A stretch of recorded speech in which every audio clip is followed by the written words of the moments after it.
Dakong tilapia gibida sa Kidapawan City. Samtang daw nasuko nga dagway sa tilapia nakita sa President Roxas sa Cotabato Province. Ani ang report?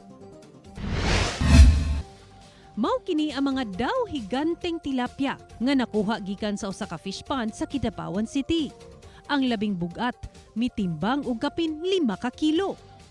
8 ka bulan kunong gibuhi ang maong tilapia sa fish pond apan ilabihan na ang kadako niini. Nagtuang tag-iya sa fish pond nga nasubrahan lang siguro ni og pagkaon ng mga isda, hinungdan nga midako kini pag-ayo. Nahimo na kining atraksyon karon sa Kidapawan City. Sa President Roxas sa Cotabato Province, dili man sama kadako sa mga tilapia sa Kidapawan City, apan hulagway sa daw nasuko nga tilapia ang gipakita sa usa ka netizen.